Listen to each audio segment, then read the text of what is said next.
Hello everyone, welcome back to our YouTube channel the Kalakar classes. ये हमारा video set number 3 का part number 3 है, जिसके अंदर आपसे स्टूडेंट के क्वेश्चन जो बच गए थे, 4 नंबर वाले क्वेश्चन और 5 नंबर वाले क्वेश्चन आपके बच गए थे, उनको मैं आज की इस क्लास में कंप्लीट कराने वाला हूँ। बिना किसी देरी के अपने आज की इस क्लास को शुरू करते हैं। आपसे स्टूडेंट ने वीडियो का फर्स्ट पार्ट, वीडियो का सेकंड पार्ट नहीं देखा हो जरूर देख लेना, क्योंकि उनके अंदर मैंने सभी के सभी इंपॉर्टेंट एमसीक्यू क्वेश्चंस और 2 मार्क्स वाले 3 मार्क्स वाले क्वेश्चन मैंने करा दिया है। तो फटाफट से जाकर के देख लो, नहीं देखो होगे तो आपको पछताओगे, क्योंकि मैं आपसे स्टूडेंट के लिए मैंने बोला है 3 से 4 क्वेश्चन पेपर मैं आपको कराऊंगा, और चारों क्वेश्चन पेपर में से आपके 100% सिलेबस उसमें से आएगा, आपका 100% एग्जाम जो हैगा वह उसमें से आएगा, और आपके 70 में से 70 मार्क्स जो आपके हैं वह आपके पक्के हो जाएंगे।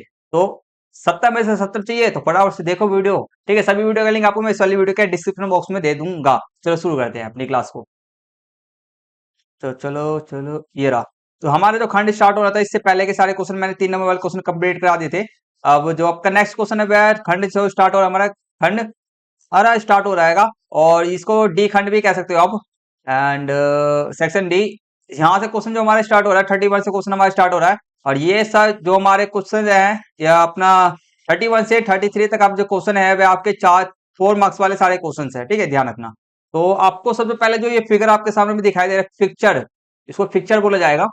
तो ये टूर्नामेंट फिक्चर है, तो ये किस प्रकार का फिक्चर दिखा रहा है? लीग का टूर्नामेंट है या नॉकआउट है, ये कॉम्बिनेशन है? बताओ सबसे पहले फटाफट से सभी के सभी कमेंट्स करना, फटाफट से कमेंट्स करो, फटाफट से सभी के सभी कमेंट्स करो। तो आपको मैं बता दूं, ये नॉकआउट ऐसे, चलो नहीं बोलूंगा, आप ही आगे बोलेंगे, चलो ठीक है। तो फर्स्ट क्वेश्चन आपके सामने में दिया गया है, चलो बताया देता है, पर सभी तभी भी कमेंट कर देना सभी के सभी। ठीक है, तो ये नॉकआउट पिक्चर है आपका, ठीक है, नॉकआउट का है।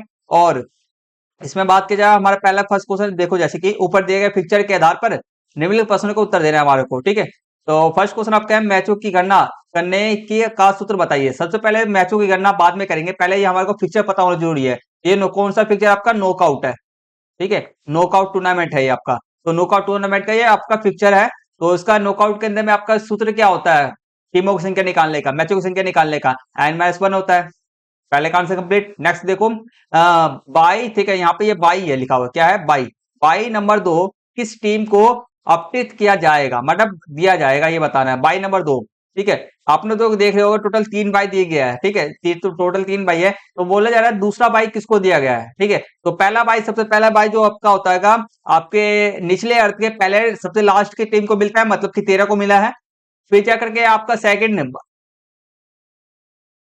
भाई यहाँ पर तो सबको तो दिया गया ही है। बाई नंबर सेकंड दिया गया, ये रहा फर्स्ट टीम लिखा तो है ही है, हमें करना क्या है। बाई नंबर सेकंड किसको दिया गया आपका? प्रथम टीम को बोल सकते हो, टीम नंबर 1 को दे बोल दो सीधे, खत्म कहानी। नेक्स्ट देखो, दूसरे दौर में कितने मैच खेले जाएंगे? दूसरे दौर में मतलब कि दूसरे राउंड में कितने मैच खेले जाएंगे? देखो, तो पहले राउंड में, दूसरे राउंड में देखो क्या क्या हो रहा है। पहले राउंड में देख लो कितने मैच खेले जा चुके हैं। ये खेल गया, ये हो गया, ये हो गया कंप्लीट, ये हो गया, ये हो गया, ठीक है, बचे क्या? तो अब नेक्स्ट राउंड में क्या, ये 3 तो खेल लिए, ये 2 खेल लिए। नेक्स्ट राउंड में इन दोनों की भिड़ंत होगी, एक राउंड, एक ये मैच हो गया। इन दोनों का होगा नेक्स्ट वाले में, 2 यहाँ हो गया, 2 1, और इन दोनों के बीच में मैच होगा, ये तीसरा मैच हो गया। इन दोनों के बीच में मैच होगा, ये चौथा मैच हो गया। तो टोटल कितने मैच खेले जाएंगे सेकंड राउंड के अंदर में? आपके 4 मैच खेले जाएंगे, बस 4 मैच, 4 इसका आंसर हो गया। नेक्स्ट देखो, नीचे दिए गए पिक्चर, चित्र में पिक्चर के प्रकार का नाम बताइए। तो ये पता चल गया आपको, नॉकआउट है। और इसके नेक्स्ट क्वेश्चन देखो, इस प्रकार के पिक्चर के कोई 2 लाभ बताना है हमारे को। इस प्रकार देखो, नॉकआउट पिक्चर को करने का मेन रीजन ये होता है कि उनके पास क्या है, पहले तो समय कम रहता है। ठीक है, तो ये समय को बचाता है पहली बात तो। कब इसमें, इस टूर्नामेंट को करने में कम समय लगता है, ठीक है, और ये कम खर्चीला होता है। ठीक है, 2 कारण है, कम समय में हो जाता है। ठीक है, कम समय में हो जाता है टूर्नामेंट पूरा। दूसरा आगे ये कम खर्चीला है, क्या है हमारा दूसरा? कम खर्चीला है, आपका इस पर पैसे खर्च नहीं होते, कम पैसे लगते हैं। तो ये इसका कारण आपका है। ठीक है, बाकी आंसर आपको मैं आंसर आपको मैं दिखा देता हूँ। ये रहे वैसे आंसर, मेरे सारे आंसर के आप स्टूडेंट हमारे हमारे व्हाट्सएप ग्रुप या टेलीग्राम ग्रुप को ज्वाइन कर लेना, आपको सभी क्लासेस का जो भी पीडीएफ नोट्स होता है आपको मिल जाएगा। और वीडियो को लाइक करना मत भूलना, और चैनल पे नए हैं तो चैनल को भी सब्सक्राइब जरूर कर देना। ठीक है, तो ये रहा, सभी मैंने लिख दिया है, बाकी कोई दिक्कत की बात नहीं है। आगे चलो, आप क्वेश्चन करते हैं, ठीक है, एक सेकंड इसको मैं हटा दूं जरा। चलो, तो क्वेश्चन देखो, क्वेश्चन देखते चलो। क्वेश्चन नंबर 1 नेक्स्ट करते हैं हम। इसी का डिस्ट्रिक्ट वाले बच्चों का आएगा। ठीक है, तो हमारा कॉम्बिनेशन टूर्नामेंट क्या है? कॉम्बिनेशन पिक्चर बनाने के लिए विभिन्न चरणों की हमारे को व्याख्या करना है। ठीक है, तो आपको पता है 3 प्रकार का टूर्नामेंट होता है। तीसरा जो टूर्नामेंट का प्रकार क्या आपका कॉम्बिनेशन है। तो उसके टूर्नामेंट क्या होता है और कॉम्बिनेशन फिक्चर बनाने के चरण बताना है, स्टेप बाय स्टेप कैसे बनाते हो मान के बताना है। ये क्वेश्चन आपके एग्जाम में आ सकता है, इसलिए मैं क्वेश्चन को मैं करा रहा हूँ, ठीक है। और इस क्वेश्चन पेपर करने में जितने भी क्वेश्चन है आपके सारे सारे मोस्ट इंपोर्टेंट है, तो सभी पे इक्वल फोकस देना, ठीक है। तो कॉम्बिनेशन की बात करते हैं, परिभाषा आपका है जिस टूर्नामेंट का शुरुआती दौर, ठीक है, शुरुआती दौर विशेष आधार नॉकआउट या लीग पर खेले जाते हैं। क्या होता है हमारा टूर्नामेंट का शुरुआती दौर, ठीक है, शुरुआती दौर, शुरुआत के कुछ राउंड्स आपके हो गए नॉकआउट या लीग पे खेले जाते हैं, और बाकी टूर्नामेंट किसी अन्य आधार पर खेले जाते हैं, ठीक है, बाकी टूर्नामेंट किसी अन्य आधार पर खेले जाते हैं, उसको हम क्या कहते हैं, कॉम्बिनेशन टूर्नामेंट कहते हैं। अब देखो इसको और इसके में क्या क्या है, इस कैसे कैसे खेले जाते हैं देख लो। नो इसमें आपके जैसे हो गया, शुरुआत में आपका होगा नॉकआउट कम नॉकआउट खेले जा सकते हैं, जी, और नॉकआउट कम लीग खेल सकते हैं, लीग कम लीग खेल सकते हैं, लीग कम नॉकआउट खेल सकते हैं। तो इस प्रकार से वह खेल सकते हैं, इनके खेलने के प्रकार है, कैसे कैसे वह खेल सकते हैं टूर्नामेंट, इस प्रकार से वह खेल सकते हैं टूर्नामेंट। तो सब में मान के चलो पहले शुरुआत में उन्होंने क्या करा, नॉकआउट में खेला, फिर लास्ट में भी हम नॉकआउट में ही खेल रहे हैं। नॉकआउट शुरुआत में करा, फिर लीग से खेल रहे हैं लास्ट में, फिर लीग से शुरुआत किया तो लीग में ही खेल रहे हैं, और लीग से कब शुरुआत किया तो नॉकआउट से लास्ट में खेल रहे हैं। तो ऐसे पर समझते हो आप। चलो इसके स्टेप बाय स्टेप्स को समझते हैं हम।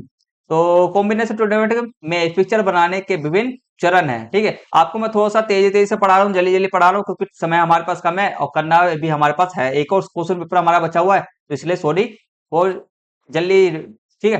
तो समझ सकते हो आप। तो फर्स्ट आपका फर्स्ट जो स्टेप आपका होता है, इसको स्टेप बोल सकते हो आप। तो पहला होता है आपका जोन या पूल, ठीक है, जोन या पूल का निर्धारण, ठीक है, जोन या पूल, पोल होता है एक तरह से, पोल, पूल क्या है ये, पूल हटा दो, ठीक है। जोन का निर्धारण, ठीक है, जोन का निर्धारण का, अब जोन को आप क्या बोल सकते हो, समूह बोल सकते हो, ठीक है। अब उसको ना क्या होता है ना, जितने भी टीम्स होते हैं ना, जितने भी टीम्स हो जाते हैं, मान चलो 20 टीम है, 20 को क्या कर दिया जाता है ना, 20 को आपको मतलब 20 को, जब 20 टोटल टीम है, इसको मान चलो किससे जैसे कि इसके प्रकार कितने बार में खेले जाते हैं, ये 4 है ना, 4 4 में इसके 4 प्रकार में खेले जा सकते हैं, तो इसी पर 4 प्रकार से उसको भाग कर दिया जाता है, ठीक है। तो 20 को 4 से भाग कर दिया जाता है, कितने आपके हो गए, 5 आपके टोटल कितने बन गए आपके पहले, ठीक है, तो 4 मतलब कि इसके अंदर ना 20 से आपका टोटल टीम है, 4 समूह बना दिया गया, ठीक है, पहला समूह, दूसरा, तीसरा, चौथा, चौथा, सब में 5-5 आपके टीम्स है, सब में क्या है, 5-5 आपके टीम है, सबके आपके 5-5 टीम है। तो इस प्रकार से पहले शुरुआत में इसको बांट दिया जाता है, समूह में बांट दिया जाता है, ठीक है। तो बस यही है, पहला पहला वाला ये लिखा हुआ है, टीमों की कुल संख्या के आधार पर उन्हें 4 या अधिक समान जोन क्वार्टर में विभाजित किया जाता है, ठीक है। तो समान जोन, जोन मतलब क्या, समूह, ठीक है, ग्रुप, जोन भी बोल सकते हो, समूह भी बोल सकते हो, क्वार्टर में भी बांट दिया जाता है उनको, ठीक है, टीम के आधार पर 4 में बांटा जाता है बेसिकली, ठीक है, ध्यान रखना।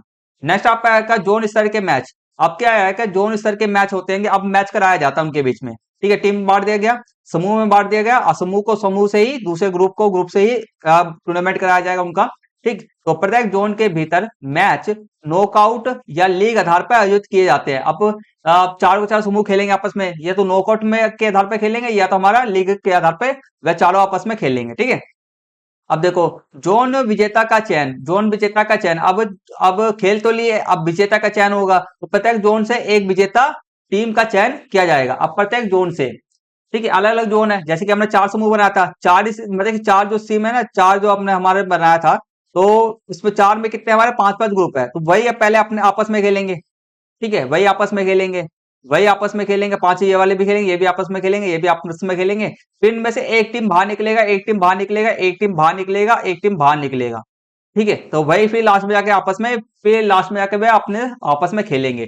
तो इस प्रकार से थोड़ा सा होता है, बेसिकली है, ठीक है, ओवर समझने के लिए। तो यही है, विजेता जोन से एक विजेता, विजेता जोन समूह से एक विजेता टीम का चयन किया जाता है, फिर अंतिम चरण में फिर से उनको खिलाया जाता है, ठीक है। तो अंतिम चरण के फिक्चर सभी जोन विजेता को एक नए फिक्चर में रखा जाता है, या तो नॉकआउट मान लो, या तो लीग में रखा जाता है, और उनके बीच मैच नॉकआउट या लीग पर आधार पर खेले जाते हैं, ताकि अंतिम विजेता का निर्धारण किया जा सके। जैसे कि आपका उदाहरण आपको समझा दो, फीफा वर्ल्ड कप होता है ना, फीफा वर्ल्ड कप में इसी प्रकार से कराया जाता है, ठीक है। फिर से मैं एक बार और समझा देता हूँ, 4 समूह में बांट दिया गया था हमारे को, ठीक है, 5-5 टीम है इसमें। तो शुरुआत में पहले टीम में पहला स्टेप क्या होता है, टीम में बांटते हैं, समूह में बांट दिया जाता है, जोन में बांट देते हैं। फिर इन्हीं के टीम में पांचों को पांचों आपस में खेलेंगे, पांचों के पांचों, दूसरा चरण क्या था, पांचों को पांचों आपस में खेलेंगे, पांचों को पांचों आपस में खेलेंगे, आपस में वहां से निकल के आएगा एक विजेता, एक विजेता, एक विजेता, एक विजेता। तो ये हमारे जो विजेता निकल के हमारे क्या तीसरा स्टेप था। अब जो चारों, अब चौथा में स्टेप हमारे क्या है, चारों आपस में लास्ट में जाकर के या तो लीग या तो टूर्नामेंट में खेलेंगे। लीग लीग के आधार पे या नॉकआउट नॉकआउट के आधार पे खेलेंगे। फिर चारों में से एक आपका विजेता बनेगा। इस प्रकार से था, सिंपली तो है। आगे चलो नेक्स्ट क्वेश्चन करते हैं। नेक्स्ट क्वेश्चन देखो, हमारे को चित्र के आधार पर क्वेश्चन देना है। देखो इसमें आपको चित्र दिखाई दे रहा होगा। बच्चा सही है, ठीक है, ये भी ठीक है, ये विकलांग है, ये सही है, ये भी सही है। मुझे नहीं पता इसका आंख से या आंख से देखने में मुश्किल हो रहा हो, आंख आंख से कान में, या पता नहीं। बाकी लगभग लगभग देख लो, ठीक है। ये चित्र देखा हमारे को, आप क्वेश्चन पूछा जा रहा है, वह करते हैं। पहला क्वेश्चन आपका है, जब विशेष आवश्यकता वाले बच्चे और विशेष आवश्यकता रहित, ठीक है, रहित बच्चे एक ही स्थान और सुविधाएं साझा करते हैं तो इस अवधारणा को डैश के रूप में भी जाना जाता है। किसके रूप में? समावेशी, ठीक है, समावेशी के नाम से जाना जाता है, ठीक है। तो आपको मैं बता दूं, जैसे कि हमारा क्या होता है, जब ना हमारे जो ठीक ठाक बच्चे हैं, जो शारीरिक रूप से विकलांग नहीं है, ठीक है, और शारीरिक रूप से विकलांग है आपके, जो शारीरिक रूप से विकलांग आपके नहीं है, दोनों आपस में साथ में रहते हैं, तो उसको हम उस अवधारणा को हम क्या कहते हैं? समावेशी कहते हैं, ठीक है, समावेशी कहते हैं, ठीक है, समावेशी कहते हैं। नेक्स्ट देखो, सभी स्कूलों में विशेष आवश्यकता वाले बच्चों के लिए प्रशिक्षित डैश शिक्षक होने चाहिए। बताओ, तो विशेष क्या होना चाहिए? सभी विशेष आवश्यकता वाले बच्चों के लिए कौन सा विशेष शिक्षक होने चाहिए। इसमें भी जो चार प्रकार के सहायक शिक्षक के अंदर भी चार प्रकार के टीचर माने जाए, चार प्रकार के टीचर होते हैं, ठीक है। तो वो इसमें से जो आपके विशेष आवश्यकता वाले बच्चों के लिए विशेष शिक्षक की आवश्यकता होती है। नेक्स्ट क्वेश्चन आपका है, विशेष आवश्यकता वाले बच्चों के लिए खेल को बढ़ावा देने के लिए काम करने वाले किन्हीं दो संगठनों के नाम, जैसे कि एसएआई ले लो, एसआई ले लो, खेलो इंडिया ले लो, खेलो इंडिया हो गया, और टीएसएस कुछ था एक, खेलो इंडिया भी, खेलो इंडिया लिख लो। दो तो नाम मैंने बता दिया, एक और नाम मैं आपको मैं बता दूंगा, ठीक है। आंसर में लिखा होगा, जैसे कि आंसर की है ना, इस समय लिखा होगा, ठीक है। तो देखो नेक्स्ट क्वेश्चन करते हैं, कौन सा अधिनियम विशेष आवश्यकता वाले बच्चों सहित, विशेष आवश्यकता वाले सहित 6 से 14 वर्ष की आयु के बच्चों के लिए शिक्षा को मौलिक अधिकार बनाता है? शिक्षा को मौलिक अधिकार बनाता है, कौन सा अधिनियम है जो सभी के लिए, विशेष आवश्यकता वाले बच्चे हो या बिना विशेष आवश्यकता वाले बच्चे हो, 6 से 14 वर्ष के बच्चों के लिए सभी के लिए शिक्षा जो है मौलिक अधिकार हैगा। तो कौन सा अधिनियम है हमारे को बताना है। तो ये आपका है, मैं आपको बता दूं, ठीक है। तो ये रहा, जैसे कि विशेष ओलंपिक, पैरा ओलंपिक्स हो गया। सॉरी, मैंने गलत बता दिया। संगठन के नाम बताने थे हमारे, दो संगठन है, ठीक है, संगठन के नाम बताने, सॉरी। विशेष ओलंपिक्स हो गया आपके, पैरा ओलंपिक समिति आपका हो गया, ये है, ठीक। तो शिक्षा का अधिकार आपका अधिनियम क्या है? 2009 है, ठीक है। तो राइट टू एजुकेशन एक्ट आपका 2009 है, जिससे कि 6 से 14 वर्ष के सभी बच्चों के लिए फ्री ऑफ एजुकेशन है, सभी के लिए एजुकेशन है। चलो नेक्स्ट क्वेश्चन करते हैं इसका। देखो, जब विशेष आवश्यकता वाले बच्चे स्कूल में बिना विशेष आवश्यकता वाले बच्चों के साथ पढ़ते हैं, ठीक है, तो उन्हें क्या लाभ होता है, ठीक है। तो देखो, पहली बात तो विशेष आवश्यकता वाले बच्चे हैं, ठीक है, और बिना विशेष मतलब कि जिसके जो शारीरिक रूप से सही भी है और जो शारीरिक रूप से सही नहीं है, दोनों आपस में पढ़ते हैं, तो उनको शारीरिक लाभ, उनसे क्या लाभ होता है? इससे बहुत ज्यादा लाभ होता है, जैसे कि आपका सहानुभूति होता है दोनों के बीच में। जैसे कि जो सही बच्चे आएंगे, हाथ पैर से सही है, तो उनके बीच सहानुभूति आता है, प्रेम की भावना आता है, ठीक है, आदर सम्मान की भावना आता है, ये सब समझ समझ एक दूसरे को अच्छी तरह समझ पाते हैं, विविधता की सराहना को बढ़ावा मिलते आएगा। वहां पे अलग अलग प्रकार के लोग रहते आएंगे, और वहां पे विविधता को सराहना, विविधता को मतलब कि सम्मान दिया जा रहा है, ये नहीं कि किसी का डिसरिस्पेक्ट किया जाएगा, ठीक है, डिसरिस्पेक्ट किया जाएगा किसी का भी, ऐसा नहीं है। सभी मिलजुल के भाईचारे की भावना यहाँ पे विकसित होती है। चलो चलो नेक्स्ट क्वेश्चन करते हैं, नेक्स्ट क्वेश्चन करते हैं। तो दृष्टि वाले बच्चों के लिए, अगर विशेष आवश्यकता वाले बच्चों के लिए सारी गतिविधि के लाभ क्या है, ठीक है। विशेष आवश्यकता वाले बच्चों के लिए सारी गतिविधि के लाभ बहुत ही सारे, बिना विशेष आवश्यकता वाले बच्चों के लिए भी बहुत ज्यादा लाभ है, इनके लिए भी बहुत ज्यादा लाभ ही लाभ है। देखो चलो क्या लाभ है, देखो तो इसको देख लो। टोटल हमारे 4 नंबर का क्वेश्चन है वैसे ये। तो देखो, पहला आएगा, नियमित शारीरिक गतिविधि हड्डियों के स्वास्थ्य को बढ़ावा देता है, मांसपेशी के स्वास्थ्य विकास को प्रोत्साहित करता है, ठीक है। ये तो लाभ ही लाभ है। ये दैनिक जीवन की गतिविधियों और आत्मनिर्भरता में भी सहायक हो सकता है। तीसरा देखो, शारीरिक गतिविधि, ठीक है, शारीरिक गतिविधि मानसिक स्वास्थ्य में सुधार लाता है, बिल्कुल सही बात है, सभी को एक्सरसाइज करना चाहिए, और तनाव को नियंत्रित करने में मदद करती है, तनाव को भी नियंत्रित करता है, चिंता व अवसाद के लक्षणों को कम करता है, बिल्कुल सही बात है, करता है। नेक्स्ट आप फोर्थ लाइन लिखोगे, व्यायाम से ऊतकों तक ऑक्सीजन पोषक तत्वों का परिवहन बेहतर होता है, जिससे हृदय संवाही, ठीक है, संवाहिनी प्रणाली अधिक कुशलता से काम करता है। तो हृदय जो हमारा हैगा, हार्ट हार्ट पंपिंग का जो सिस्टम हैगा, ठीक है, जो रक्त पंपिंग करता है, रक्त को पंप करता हैगा, ठीक है, तो उसको वो भी हमारा सही रहता हैगा। तो इसके व्यायाम के सबके लाभ ही लाभ है। आप खुद से, मैंने 4 पॉइंट बना के, आप खुद से भी अलग सा पॉइंट सोच करके लिख सकते हैं उसमें। जरूरी नहीं जो मैंने लिख करके आपको मैं बता रहा हूँ वही लिखना है, ऐसा नहीं है। आपको जो बेटर लगता है हाँ इसका आंसर है, लिख सकते हो आप भी, ठीक है। जो मैं क्वेश्चन मैंने समझाया है, जो आपको मैं समझा रहा हूँ अपनी भाषा में समझो, ठीक है, क्वेश्चन को समझो सिर्फ। मैंने अपने आंसर के अंदर में एक भी एक ऐसा वर्ड का यूज नहीं किया है, ऐसे एक वो ऐसा भी मुश्किल वर्ड का यूज नहीं किया जिसका मतलब आपको पता ना हो। और ऐसे ऐसे मैंने लाइन जो लिख रखे आएंगे जो आपको डायरेक्ट एकदम सिंपल भाषा में आपको बड़े तक समझ में आ जाएगा, याद करने में भी कोई मुश्किल नहीं होगा, ठीक है। तो बस खाली समझने की कोशिश करो, अपने आप से याद हो जाएगा, कुछ ज्यादा है नहीं, ठीक है। चलो, तो नेक्स्ट क्वेश्चन हमारे सामने में है, 33 क्वेश्चन है। देखो, यहाँ पे एक बच्चा है, ठीक है, यहाँ पे इसको जानते हो क्या बोलते हैं इसको हम, इस वाले को हम क्या बोलते हैं, इसको खेल का नाम पता नहीं, मगर यहाँ इसको भाला फेंक बोलते हैं। नीरज चोपड़ा का नाम आपको सभी ने सुन रखा है, नीरज चोपड़ा जी का नाम जो सभी ने सुन रखा है, ठीक है। नीरज नीरज का तो नाम सभी ने सुन रखा है, नीरज भैया का सर भी बोल सकते हो, तो सभी ने सुन रखा है। तो इन्होंने भाला फेंक के नंबर सबसे ज्यादा आगे में आते हैं, और एक और रहेंगे उनका नाम मुझे अभी याद नहीं आ रहेगा, ठीक है। तो और इसको आपने सभी अपने कभी ना कभी, जैसे कि अपने स्कूल में ये खिलाया हो गया होगा आपको, ठीक है। फिटनेस के नाम पे जब फिटनेस टेस्ट होता है, यही वाला जो गोला होता है इसको यूं करके ऊपर में यूं फेंकना होता है, जिसका सबसे ज्यादा दूर जाता है, ठीक है। तो इसमें भी काफी ज्यादा टिक होता है फेंकने का वैसे, ठीक है। तो ये सब चीजें क्वेश्चन पूछा जा रहा है, देखते हैं। सर्वोदय स्कूल की एथलेटिक्स टीम थ्रो प्रतियोगिता की तैयारी कर रही थी। उनके सारे शिक्षक गोला फेंक, इसको गोला फेंक भी बोलते हैं, भाला फेंकने की तकनीकों के बारे में समझ रहे थे, जैसे कि नीचे चित्र में दिखाया गया है, ठीक है। चलो एक सेकंड रुकेंगे, चलो करते हैं क्वेश्चन। तो फर्स्ट क्वेश्चन हमारे को दिया है, देखो क्वेश्चन जो दिए गए थे केस स्टडी के आधार पर निम्नलिखित प्रश्नों का हमारे को उत्तर देना है। पहला आपका क्वेश्चन आएगा, देखो, समान बल से फेंके जाने पर भाला, ठीक है, भाला जो आएगा शॉर्ट पुट, इसको हम क्या बोलते हैं, शॉर्ट पुट भी कहते हैं हम, ठीक है, की तुलना में अधिक दूरी क्यों तय करता है, बताओ। अब भाला जो आएगा, भाला शॉर्ट पुट की तुलना में, ठीक है, शॉर्ट पुट की तुलना के अंदर में आपका अधिक दूरी क्यों तय करता है, इसके पीछे कारण है, सबको पता है कारण क्या है।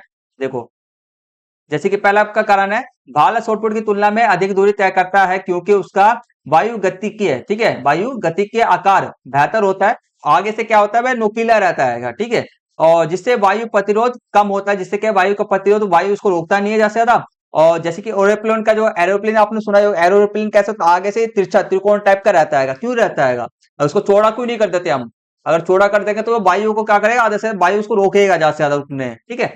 तो इसलिए तो वायु प्रतिरोध कम होता है, जबकि शॉर्ट फुट, ठीक है, शॉर्ट फुट का गोलाकार आकार अधिक प्रतिरोध पैदा करता है, इसलिए प्रतिरोध मतलब कि हवा क्या करता है, उसको रोकता है, ठीक है, प्लस में उसको ना वजन भी होता है, इसलिए ज्यादा दूर नहीं जा पाता, ठीक। तो वजन भी आप लिख सकते हो, उसका कारण है, ठीक है। आगे करते हैं, बाकी जो मैंने लिख रखा वो है सबसे ज्यादा सटीक माना जाएगा, उसी को लिखना। तो अगले नेक्स्ट क्वेश्चन, अधिकतम दूरी तय करने के लिए शॉर्टपुट फेंकने के लिए सबसे अच्छा कोण कौन सा आएगा, ठीक है। जैसे कि हर एक ना, जैसे कि भाला फेंकने के लिए भी, प्लस में शॉर्टपुट को भी फेंकने के लिए कोण होता है, जैसे कि हमें कितना ज्यादा झुकना चाहिए, कितना आगे, कितना कितना दम लगाना चाहिए, कितना बल लगाना चाहिए, ये सब कुछ होता है, ठीक है।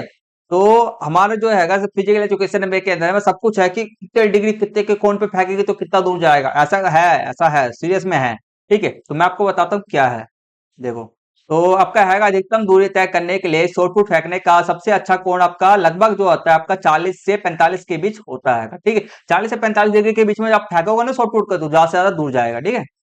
तो आपके स्कूल में कभी भी हो तो 40 से 45 डिग्री पे जाना, आपको बहुत ज्यादा दूर जाएगा और अच्छे मार्क्स भी आएंगे, ठीक है, जीत भी जाओगे। नेक्स्ट क्वेश्चन आपका आएगा, सी, उपरोक्त में से कौन सी वस्तु अधिक वायु प्रतिरोध प्रदान करेगी, वायु प्रतिरोध प्रदान करेगी, बताओ। सब पता है कौन प्रदान करेगा, शॉर्टपुट ही करता है। तो आपका है सी इसका राइट आंसर है। देखो, शॉर्टपुट अधिक वायु प्रतिरोध प्रदान करेगी क्योंकि इसका आकार गोला और बनावट सामने से नुकीला नहीं है, ठीक है। तो वायु प्रतिरोध वही करेगा। आगे करते हैं, इसमें देखो वायु प्रतिरोध की बात किया जा रहा है, वजन की बात नहीं की, इसलिए हम वजन को हम आंसर में नहीं लिख रहे हैं, ठीक है। नेक्स्ट क्वेश्चन देखो, गुरुत्वाकर्षण के कारण उपरोक्त में से कौन सी वस्तु सबसे पहले जमीन पर गिरेगी, ठीक है। गुरुत्वाकर्षण के कारण हमारे उपरोक्त में से कौन सी वस्तु सबसे पहले गिरेगी, ठीक है। तो हमारे पे देखो क्वेश्चन के अंदर में एक चीज मतलब एक दो चीज क्लियर नहीं है। पहली बात तो क्या दोनों को एक समान दूरी से फेंका जा रहा है। ठीक है, क्या दोनों को एक समान दूरी, ये भी मेरा मान के चलो ये भाला है, ये मेरा बोला है, एक समान दूरी से मैं फेंक रहा हूं। ठीक है, इसकी ऊंचाई कितनी है पे है, भाला कितना ऊंचाई है, कितना ऊंचाई नहीं है, कितना ऊंचा आएगा, कैसे फेंका जा रहा है, हमारे को कुछ क्लियर नहीं है। पहली बात तो ये है इस क्वेश्चन के अंदर में। ठीक है, तो हम जो भी हमारे क्लियर है, जैसे भी हम आंसर लिख रहे हैं, देखो जैसे कि हम लिखते हैं आंसर लिख रहे हैं हम। ठीक है, गुरुत्वाकर्षण के कारण त्वरण, ठीक है, त्वरण जो आपका होता है, ठीक है, आप त्वरण का मतलब मैं आपको समझा दूंगा, सभी वस्तुओं के लिए समान होता है। ठीक है, गुरुत्वाकर्षण के कारण त्वरण सभी वस्तुओं के लिए समान होता है, बशर्ते वायु प्रतिरोध ना हो, वायु प्रतिरोध ना हो या समान हो। ठीक है, आप समझो, बस समझो, मैं समझाता हूं अभी। ठीक है, यदि समान ऊंचाई से फेंका जाता है तो दोनों वस्तुएं एक ही समय पर जमीन पर गिरेगी। समान दूरी पर फेंका जाता है तो एक ही समय पर गिरेगी। अब पहले इसका मतलब समझ लो, गुरुत्वाकर्षण के कारण, ठीक है, गुरुत्वाकर्षण के कारण त्वरण। अब त्वरण का मतलब क्या है, एक तरह से मैं आपको बता देता हूँ, त्वरण हटाओ। ठीक है, त्वरण का मतलब है एक तरह से मोटा मोटा सीधे मैं बताता हूँ, गति है सीधे। क्या है, गति है। सीधे सीधे समझ लो, ज्यादा डीप में जाना, अगर ज्यादा डीप में जाना तो इसको मैंने यहाँ पे लिख रखा है, इसके दोनों के बारे में मैंने, त्वरण क्या है, वेग क्या है, मैंने लिख रखा है। पढ़ना हो तो पढ़ लेना, समझ लेना। ठीक है, हम ज्यादा डीप में नहीं जा रहे, गति गति समझते हैं बस। तो त्वरण यहाँ पे एग्जाम पेपर के नाम हमेशा त्वरण नहीं लिखना, गति मत लिखना। ठीक है, त्वरण के कारण, ठीक है, गुरुत्वाकर्षण के कारण त्वरण, ठीक है, गति सभी वस्तुओं के लिए समान होती है। ठीक है, सभी वस्तुओं के लिए क्या रहता है, हमारा गति क्या रहता है, समान रहता है। बशर्ते क्या होना चाहिए हमारा, मतलब कि गुरुत्वाकर्षण सीधे बोला जा रहा है कि गुरुत्वाकर्षण सभी वस्तुओं के लिए क्या है, समान है। ठीक है, बशर्ते वायु प्रतिरोध ना हो। ठीक है, अगर वहां पर मान के चलो वायु प्रतिरोध है, ठीक है, वायु प्रतिरोध है का, हम ऐसी जगह से फेंक रहे हैं जहां पर वायु प्रतिरोध है। ठीक है, वायु प्रतिरोध सभी वस्तुओं के लिए समान होना चाहिए। ठीक है, अगर मान के चलो दोनों वस्तुओं को मैं वायु प्रतिरोध में फेंक रहा हूँ, दोनों वस्तु समान में ही गिरेगी। ठीक है, अगर मैं मान चलो एक वस्तु को ना मैं, जहां पे वायु नहीं है, बिल्कुल निर्वात है, जहां पे वायु है ही नहीं, उसको फेंक रहा हूँ, तो और एक वस्तु को मैं वायु प्रतिरोध है वहां पर मैं इसको लेकर के फेंक रहा हूँ, तो जो निर्वात जहां पे वायु नहीं है ना आपका, वो सबसे पहले गिर जाएगा नीचे। ठीक है, और जिसके पास वायु प्रतिरोध है वो लेट से गिरेगा। कारण ये है, या तो दोनों समान होना चाहिए या तो ये होना चाहिए। यहां से लेकर के यहां तक आंसर पूरा लिखना आप। ठीक है, चलो नेक्स्ट क्वेश्चन करते हैं कि जिस पर इसका अथवा वाला आएगा, ये करना चाहे तो ये कर लेना, या तो ये वाला। ठीक है, जिस पथ पर परिक्षेप्य चलता है उसे डैश के रूप में जाना जाता है। परिक्षेप्य क्या है वहां पर, जैसे कोई वस्तु है, शॉर्ट पुट हो गया, भाला हो गया, ये क्या हमारे वस्तुएं हैं। ठीक है, हमारा गोला जो आएगा, गेंद का गोला हैगा, मैंने भाला आएगा, तो ये इसी को हम क्या बोलेंगे, परिक्षेप्य बोलेंगे। तो जिस पथ पर आपका भाला चलता है उसे हम क्या कहते हैं, हमारे को बताना है, तो उसको हम कहते हैं क्या, परिक्षेप्य पथ कहते हैं। क्या कहते हैं, परिक्षेप्य पथ कहते हैं। ठीक है, ट्रेजेक्टरी, ठीक है, ट्रेजेक्टरी कहते हैं। अगला क्वेश्चन देख लो हमारा। अगला क्वेश्चन है, ये वाला क्वेश्चन मैंने पिछले सेट पेपर 2 के अंदर कराया था। इंपॉर्टेंट क्वेश्चन है, सभी इंपॉर्टेंट क्वेश्चन है, सभी पे एक बार फोकस होकर के रहना। ठीक है, चलो चलो करते हैं नेक्स्ट क्वेश्चन जो हमारा प्रक्षेप्य होगा। तो प्रक्षेप्य को प्रभावित करने वाले किन्हीं से चार कारक को बता, देखो चार कारक बताने हैं। मतलब कुल मिलाकर जो हम भाला फेंक रहे हैं, ये सब हम फेंक रहे हैं, ठीक है, भाला फेंक रहे हैं, हम शॉर्टपुट खेल के रहे हैं, तो उसको ना प्रभावित करने वाले, उसको प्रभावित करने वाले किससे वह प्रभावित होते हैं, उसको चार कारक होते हैं आपके, पता है, चार कारक होते हैं जिससे ना वह प्रभावित होते हैं। मतलब कि अगर आप चार जो भाला फेंकने के नियम है, चार नियम को आप समझ जाओगे ना, तो आपका जो आप भाला फेंकने ज्यादा से ज्यादा दूर तक आप फेंक सकते हो। चार नियम होते हैं उसके, चार चीज पे डिपेंड करता है भाला फेंक। ठीक है, एक तरह से बोल सकते हो आप। तो परिक्षेप्य का मतलब क्या होता है, वह यहाँ से यहाँ तक मैंने लिख रखा है। ठीक है, वह आपको एक बार पढ़ना समझ आ जाएगा, समझ में आ जाएगा। तो चलो मैं वो पढ़ाई देता हूँ। परिक्षेप्य एक ऐसी प्रक्रिया है जिसमें किसी वस्तु को एक पर, हाँ अभी नहीं, अब बनाऊंगा।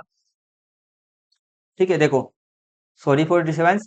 प्रक्षेप्य एक ऐसी प्रक्रिया है जिसमें किसी वस्तु को एक प्रारंभिक वेग के साथ फेंका जाता है, वेग मतलब कि ताकत, बल के साथ फेंका जाता है, ताकि वह केवल गुरुत्वाकर्षण के प्रभाव में गति करे और प्रक्षेप्य पथ का अनुसरण करे। ठीक है, तो प्रक्षेप्य क्या होता है, सीधे सीधे बात है, हम बल लगा करके एक वस्तु को फेंकते हैं। ठीक है, या और वह केवल गुरुत्वाकर्षण के प्रभाव में गति, अब गुरुत्वाकर्षण के देखो, अब आसमान में फेंक रहे हैं तो वहां पे गुरुत्वाकर्षण भी कहीं ना कहीं उस पे लगेगा। ठीक है, और ठीक है, गुरुत्वाकर्षण में गति करे और प्रक्षेप्य पथ का अनुसरण करें। प्रक्षेप्य पथ क्या होता है, जैसे जिस पथ में हम फेंकते हैं, जिस पथ में हम भाले को फेंक रहेंगे, ठीक है, तो जो वो भाला जो जा रहा है ना, ठीक है, जिस दिशा में जा रहा है वो प्रक्षेप्य पथ है। सिंपल सा है बस, और कुछ भी ज्यादा मत लगाओ। ठीक है, बस आगे देखो, इसको प्रभावित करने वाले चार कारक होता है, आप पढ़ के देखना, अपने आप से समझ में आ जाएगा। प्रक्षेप्य कोण होता है, प्रारंभिक कोण होता है, प्रारंभिक वेग, वेग मतलब ताकत, जितना बल से आप लगाओगे प्रक्षेप्य कोण, कितने डिग्री पे फेंकोगे ना, डिग्री पे फेंकने पे भी अंतर पड़ता है। ठीक है, आगे देख लो, आगे समझा था, गुरुत्वाकर्षण बल भी लगता है, इसके कारण होता है, और वायु प्रतिरोध जो मैंने आपको अभी समझा ही रहा हूँ, पढ़ के देखना, समझ में आ जाएगा आपको, डेफिनेटली हर एक समझ में आ जाएगा। चलो, तो नेक्स्ट क्वेश्चन करते हैं। नेक्स्ट क्वेश्चन हमारा खंड जो हमारा ई स्टार्ट हो रहा है, हमारा 5 नंबर वाले क्वेश्चन है। ठीक है, 5 नंबर वाले सारे क्वेश्चन है, करते हैं एक आध का, बाकी सभी का आंसर। चलो, पहला आपका आएगा, उच्च रक्तचाप को परिभाषित कीजिए और गोमुख की विधि और मतभेदों के बारे में विस्तार से बताइए। ठीक है, गोमुख विधि, गोमुख, एक सेकंड आप सब स्टूडेंट को, जैसे कि आपको गोमुख आसन आपने देखा है क्या, गोमुख आसन? अरे यार, मैंने गोमुख आसन स्क्रीनशॉट भी नहीं लिया मैंने, स्क्रीनशॉट भी नहीं, कोई भी नेट पे सर्च मार के देख लेना, बस मैंने स्क्रीनशॉट लेना मैं भूल गया, उसको गोमुख आसन का पिक्चर दिखा देता, आपको बहुत बढ़िया तरीके से समझ में आ जाता। तो चलो देखते हैं। तो पहले उत्तर रक्तचाप किसे कहते हैं, देखो, उत्तर रक्तचाप किसे कहते हैं? ये एक ऐसी स्थिति है जिसमें धमनियों में रक्त का दबाव लगातार बढ़ ठीक है, बढ़ता रहता है। ठीक है, बढ़ता, ठीक है, बढ़ता है यहाँ पर, ठीक है, ता भी है, बढ़ता रहता है। इसमें क्या होता है, हमारा धमनी होता है, धमनी के अंदर में, तो धमनी क्या करता है, हमारा ब्लड ब्लड फ्लो को, मतलब कि हमारे जो शुद्ध रक्त को, ठीक है, ऑक्सीजन वाले रक्त को, ब्लड को आपका हर एक शरीर के भाग तक ले जाता है। तो उसमें रक्त का जो दबाव है, रक्त का दबाव का मतलब जानते हो? रक्त का दबाव का मतलब एकदम, उसको ना, जैसे कि जो हमारे जो क्या है, हमारे नसें हैं, नसों को ना एकदम प्रेशराइज करता है, मतलब कि एक तरह से उसमें नस में ना पूरा खून भर जाता है, उसको ना प्रेशर, मतलब कि मान चलो मेरा इतना पतला सा ना मेरा क्या है, नस है, ठीक है, उसको क्या करता है, फैला देता है, क्या करता है, फैलाता है। तो ये सेम चीज आएगा, तो दबाव, उसको ना दबाव, रक्त दबाव का मतलब ये है, फैलाना ही होता है। ठीक है, तो रक्त का दबाव बढ़ जाता है, प्रेशर इसके में बन जाता है, यही कारण है। बाकी देख लो, गोमुख आसन इसका ये है, बहुत आसान है। देखो क्या होता है, दाएं पैर को, विधि कैसे है देख लो, दाएं पैर को मोड़कर बाएं पैर के ऊपर इस प्रकार रखें कि दोनों घुटने एक दूसरे को स्पर्श करें। दाएं पैर को मोड़कर बाएं पैर के ऊपर, दाएं पैर के मोड़ करके बाएं पैर के ऊपर में रखना है, और घुटने एक दूसरे को स्पर्श करने चाहिए। अब देखो, दाएं हाथ को ऊपर उठा कर पीठ और पीठ और पीठ और मोड़े, और बाएं हाथ को पीठ के पीछे ले जाएं और दाएं हाथ को पकड़े। मतलब कि कुल मिलाकर के ऐसी स्थिति होती है जैसे कि अपने दोनों हाथ को हम पीछे नहीं कर लेते हैं, ठीक है, दोनों हाथ को हम पीछे करके एक हाथ फिर पकड़ते हैं हम, इसको ऐसे वाला होता है, फिर हम इसको इस प्रकार से भी पकड़ते हैं। और किस किस का हाथ ना, आप सब बताना किस किस का हाथ दो ना, दोनों हाथ ऐसे में, कोई कोई कौन कौन पकड़ लेता है दोनों हाथ पीछे की तरफ से, दोनों हाथ युग को ऐसे कौन पकड़ लेता है? ठीक है, कमेंट्स करना फटाफट से कमेंट्स करो, ठीक है। तो ऐसे है, तो ये होता है, हाथ पकड़ लेते हैं, और बाकी पैर ना एक दूसरे के पैर के ऊपर होता है, नेट पर सर्च मारना मिल जाएगा। ठीक है, चित्र देख लेना, चित्र जरूर देख लेना। और देखो, गर्दन और कमर सीधी होनी चाहिए इसके अंदर में। नेक्स्ट इसका पॉइंट आएगा, एक ओर से करने के बाद दूसरी ओर से, जैसे कि एक हाथ से मैंने इधर की साइड हाथ कर लिया, अब दूसरी ओर से ऐसे ऐसे भी आपको हाथ करना होता है। ठीक है, चलो, तो आगे करते हैं। तो ये आपका विधि हो गया। अब इसमें मतभेद, मतभेद का मतलब होता है सावधानी क्या होना चाहिए। ठीक है, जैसे कि कंधे हो गया, पीठ हो गया, गर्दन, घुटने में गंभीर समस्या होने पर ये योग आसन नहीं करना चाहिए। ठीक है, चलो आगे क्वेश्चन करते हैं। नेक्स्ट क्वेश्चन हमारा हृदय, 35वां क्वेश्चन है, हृदय प्रणाली पर व्यायाम के असर के बारे में हमारे को लिखना है। ठीक है, व्यायाम के असर के बारे में लिखना है, बहुत आसान क्वेश्चन है। देखो, बहुत सारी चीजें हैं, व्यायाम के बहुत सारे हमारे असर ही असर है हृदय प्रणाली पर। जैसे कि पहला हमारा आएगा हृदय, हृदय की मांसपेशी की मजबूती। ठीक है, तो व्यायाम हृदय को एक शक्तिशाली पंप बनाता है, शक्तिशाली पंप, ठीक है, शक्तिशाली पंप समझ गए, मोटर एक तरह से बोल सकते हो, मोटर भी बोल सकते हो, मोटर बनाता है। ठीक है, जो शरीर में रक्त को, ठीक है, रक्त को अधिक कुशलता से धकेलता है, मैंने पंप करता है। नेक्स्ट आएगा रक्त, ठीक है, रक्तचाप नियंत्रण करता है ये। हृदय की बढ़ी, ठीक है, हृदय की बढ़ी हुई दक्षता, दक्षता मतलब कि वो, जब वो दक्षता का मतलब है कि वो अच्छी तरह से पंप कर रहा है। ठीक है, मजबूती है, शक्तिशाली क्या पंप है, क्या कर रहा है, पंप कर रहा है। ठीक है, से प्रत्येक धड़कन में अधिक रक्त निकलता है। ठीक है, अब वहां पर जैसे कि मान लो हमारा रक्त क्या आएगा, हमारा जो हृदय आएगा सही तरीके से पंप कर रहा है, अच्छी तरह से पूरा स्वस्थ है, तो वो क्या करेगा ना, प्रत्येक धड़कन के दमा अधिक रक्त पंप कर निकालता है। ठीक है, जिससे कि आराम करते समय हृदय हृदय गति धीमी है और रक्तचाप स्वस्थ स्तर पर रहता है। ठीक है, तो उसी प्रकार से जैसे कि हमारा, जैसे कि अब इस स्थिति में क्या हो रहा है, हमारा हृदय जब हम काम कर रहे हैं तो हमारा रक्त जो है ना, हृदय तेजी से पंप कर रहा है। ठीक है, और जब स्वस्थ रहेगा, ठीक है, रक्त हमारा अधिक मात्रा में निकलता है। अगर और तो रक्त मेरे क्या है ना, जब मैं काम कर रहा हूँ, फिर समझना, जब मैं काम कर रहा हूँ तो रक्त मेरा तेजी तेजी से जा रहा है, और अच्छी मात्रा में, ज्यादा मात्रा में भी जा रहा है हर एक शरीर के अंग तक। ठीक है। तो मैं अब जब मैं आराम कर रहा हूँ तो मेरा उस समय में तो पहली बात तो मुझे जरूरत नहीं है इतना तेज, एकदम तेज तेज से ज्यादा रक्त की जरूरत नहीं है। तो उस समय पे जो हृदय क्या रहेगा, पंप जो है ना, हृदय जो रहेगा हमारा नॉर्मल स्थिति में आ जाएगा, आराम की स्थिति में, ठीक है। जिससे कि वह जो रक्तचाप जो रहता है ना स्वस्थ स्तर पे रहता है आपका, बस इतना है इसका मतलब। चलो नेक्स्ट क्वेश्चन देखना। बेहतर रक्त परिसंचरण, ठीक है। तो ये देखो, इसका मतलब है पंच रक्त का परिसंचरण हर एक अंग तक सही से होना। ये है मांसपेशियों में रक्त के प्रवाह और रक्त में ऑक्सीजन के स्तर को बढ़ाता है, और साथ ही रक्त वाहिकाओं को ऑक्सीजन पहुंचाने और अपशिष्ट निकालने में बेहतर बनाता है। तो ये थोड़ा 5 पॉइंट है, क्या 5 पॉइंट आपको लिखने पड़ेंगे, 5 पॉइंट मैंने लिख दिए हैं। और टोटल मैं 6 पॉइंट लिख रखे हैं, कोई भी 5.5 याद कर लेना, ठीक है। सभी के सभी क्वेश्चन, सभी के सभी पॉइंट्स आसान है, आपको समझ में आ जाएगा। चलो नेक्स्ट क्वेश्चन आपका है, गति को परिभाषित करें। गति बढ़ाने की कोई दो विधियों को समझाना है, ठीक है। गति क्या है वह समझो। देखो, जब कोई वस्तु समय के साथ अपनी स्थिति या स्थान में परिवर्तन करती है, तो यानी, ठीक है, यानी करती है, यानी मतलब समझ सकते हो, इसका मतलब यह है, गति का मतलब यह है, यानी समझ लो एक जगह से दूसरी, ठीक है, एक जगह से दूसरी जगह जाती है, तो उस वस्तु की इस अवस्था को गति कहते हैं। क्या है, जैसे कि कोई भी वस्तु है एक जगह से दूसरी जगह जाती है, ठीक है, एक जगह से दूसरी जगह जाता है, जाती है, ठीक है, तो उस वस्तु की अवस्था, ठीक है, उस वस्तु की इस अवस्था को गति कहते हैं, ठीक है।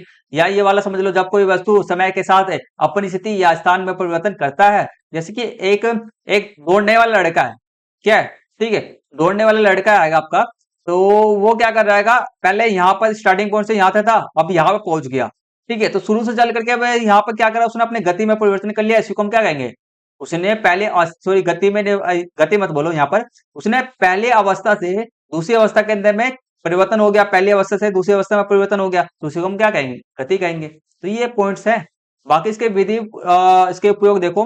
तो पहला, हम जो हमारे गति के 3 नियम होते हैं सभी को पता है। पहला नियम को हम क्या कहते हैं, गति को हम कैसे पढ़ा सकते हैं, सो रुक जाओ, इसमें हमारे को बेसिकली गति को परिभाषित करना था, और व्यायाम, एक सेकंड रुक जा यार, क्या बोल रहा हूँ मैं, ठीक है। तो गति को परिभाषित करना था बेसिकली, और गति बढ़ाने की दो विधियां हमारे को लिखनी थी, तो गति हमने परिभाषित कर दिया। दो विधियां कौन कौन सी है वह देख लो। पहला आपका है त्वरण प्रशिक्षण है आपका, ठीक है, एक्सेलरेशन ट्रेनिंग, ठीक है। त्वरण प्रशिक्षण, त्वरण का मतलब होता है क्या, तेजी से दौड़ना, त्वरण का मतलब तेजी से, क्या है, तेजी से। देखो, तो बेसिकली यहाँ पर रुक जाओ, अभी समझाता हूँ, चलो करते हैं, ठीक है। तो यह शरीर को शुरुआती बिंदु से अधिकतम, ठीक है, ये शुरुआती बिंदु से अधिकतम, ठीक है, अधिकतम संभव गति तक तेजी से पहुंचने की क्षमता विकसित करता है, ठीक है। क्या हैगा, शुरुआती बिंदु से, ठीक है, शरीर को शुरुआती बिंदु से कोई भी 0 किलोमीटर से मान चलो, 10 किलोमीटर, 0 किलोमीटर से मान चलो आपका 100 मीटर तक, ठीक है, 100 मीटर तक, ठीक है, संभव गति से जितना तेजी से हो सकता है, ठीक है, तेजी से पहुंचने की क्षमता आपका होता है, ठीक है, त्वरण। ये आपका तुरंत प्रशिक्षण ये होता है, इसके बारे में मतलब कि एक तरह से ये परिभाषा आपका है।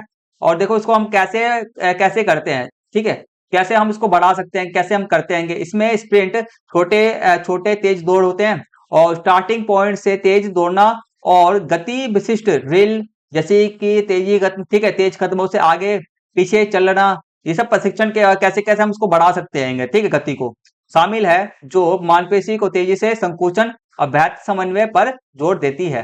तो ये सब आपके तरीके हैं, जैसे कि हम पहला तो आपका क्या है, तेज तरीके, तेज तेज जो एक्सरसाइज होता है ना, जैसे कि जो भी हमारी तेजी को, गति को तेजी से बढ़ाने के लिए जो एक्सरसाइज होता है, पहला आपका आएगा त्वरण, ठीक है, पहला आपका त्वरण प्रशिक्षण है, मतलब तेजी से प्रशिक्षण करना, गति को तेजी से प्रशिक्षण करना, ये आपका है। नेक्स्ट आपका जो है वह है आपका गति सहन शक्ति, क्या है आपका, गति सहन शक्ति आप करना है, ठीक है। ऊपर में हम क्या तेजी से दौड़ रहे थे, तेजी वाले प्रशिक्षण कर रहे थे, अब इसके हम क्या है, मीडियम में, अब हमने इसमें मीडियम में दौड़ेंगे, ठीक है ना। इससे जो हमारी जो है ना गति करने चलने की जो हमारी सहन शक्ति है ना, सहन शक्ति वह बढ़ जाएगी।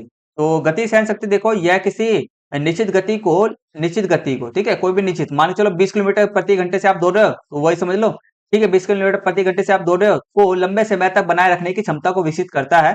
इसको कैसे करते हैं देखो, इसमें पूरी दौड़ की, ठीक है, इसमें पूरी दौड़ की दूरी को एक स्तर और तेज गति से दौड़ने का अभ्यास किया जाता है, ठीक है, मतलब एक ही स्थिर, ठीक है, मतलब 20 किलोमीटर प्रति घंटे से आप चल रहे हो, तो एक 20 किलोमीटर प्रति घंटे से आप चलोगे, इससे आगे एक भी आगे पीछे नहीं, बराबर ही दूरी पे बराबर ही स्पीड से आप चलोगे, ठीक है।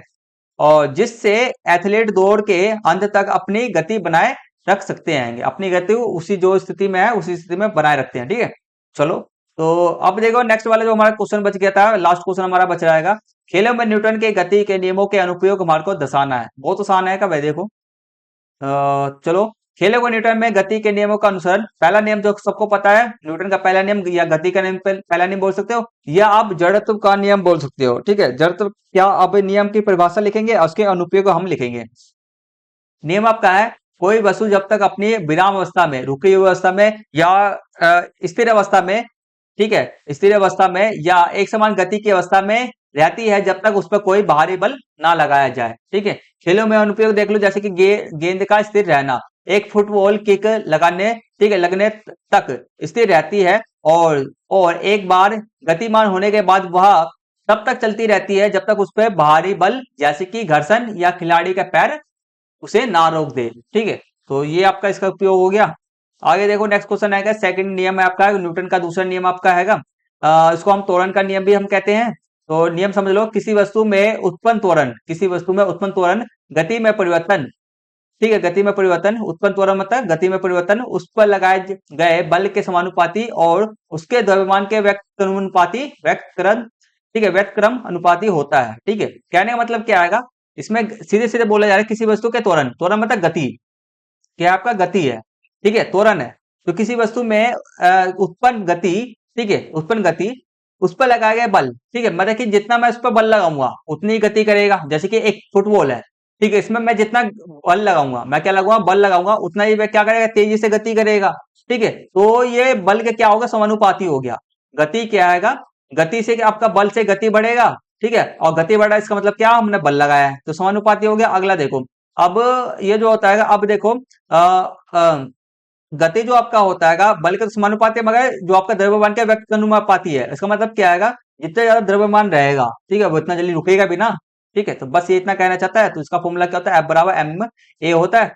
खेलों में इसका अनुप्रयोग देख लो, ये लिखा हुआ है, पढ़ लेना, समझ में आ जाएगा। नेक्स्ट देखो, हमारा लास्ट क्वेश्चन है, नेक्स्ट इसका लास्ट पॉइंट है, न्यूटन का तृतीय नियम जो आपका है, क्रिया प्रतिक्रिया का नियम कहते हैं हम। जैसे कि देखो, प्रत्येक क्रिया की एक समान विपरीत प्रतिक्रिया होती है। जैसे कि किसी को आप थप्पड़ मार के देख लो, ठीक है, वह भी आपको मारेगा। अपने भाई को, छोटे वाले भाई को मार के देख लेना, वैसे छोटा भाई तो मारेगा नहीं, थोड़ी मारना मत कभी भी, ठीक है। तो ऐसे के क्लास में दोस्त को मार के देख लेना, दोस्त तो होता है, दोस्त में तो चलता ही है, दोस्त को मार के देख लेना, वो तुम्हारे को भी मारेगा। ठीक है, चलो, तो उसके अनुप्रयोग देख लो। कूदते समय, जैसे कि अनुप्रयोग है, कूदते समय खिलाड़ी जमीन को नीचे धकेलते हैं, ठीक है, क्या कहते हैं, धकेलते हैं, और जमीन उन्हें ऊपर की ओर धकेलती है, जिससे वह हवा में उछलते हैं। तो क्रिया का प्रतिक्रिया हुआ, आपने क्या करा, जमीन को धकेला, अब जमीन आपको धकेल रहा है। ठीक है, तो ये इसका आंसर हो गया। ठीक है, तो आशा करता हूँ आप स्टूडेंट को हर एक क्वेश्चन बढ़िया तरीके से समझ में आ गया होगा। आज की ये जो हमारा क्वेश्चन पेपर जो था, सेट नंबर 3 था, हमारा सारा कंप्लीट हो गया है। तो वीडियो का क्वेश्चन पेपर 1, क्वेश्चन पेपर 2 आप सब स्टूडेंट पूरा देख लेना, और इस वाले क्वेश्चन पेपर का आपको कोई से भी पार्ट आपका बचा हो तो जरूर पूरा पूरा देख लेना। आपको 70 में से 70 मार्क्स चाहिए, तो हमारे 4 क्वेश्चन पेपर मैं कराने वाला हूँ। चौथा क्वेश्चन पेपर आपको मैं जल्दी अपलोड कर दूंगा, फटाफट से देख लेना, और आपके 70 में से 70 मार्क्स पूरे अचीव हो जाएंगे। मैं 100% गारंटी, 100% क्या, 1 एंड 10, ठीक है, 1 एंड 10% मैं आपको गारंटी देता हूँ, 100%, ठीक है, इतना परसेंट मैं गारंटी देता हूँ, आपके पूरा हो जाएगा। बस हर एक क्वेश्चन के आंसर बड़े तरीके से याद कर लेना, और एक एक बार आंसर के उत्तर जो हर एक क्वेश्चन के आंसर लिख करके देख लेना। आपके लिख करके देता हूँ, पूरे मार्क्स आपके पक्के हो जाएंगे। ठीक है, तो आज की इस क्लास को यहीं पे फिनिश करते हैं, मिलते जल्दी से नेक्स्ट वीडियो के साथ में, इंपॉर्टेंट वीडियो के साथ में। आपसे स्टूडेंट ने हमारी वीडियो को शुरू से एंड तक पूरा देखा, उसके लिए धन्यवाद, थैंक यू। ठीक है, मिलते हैं जल्दी से नेक्स्ट वीडियो में, तब तक टेक केयर, टेक बाय, जय हिंद, जय भारत।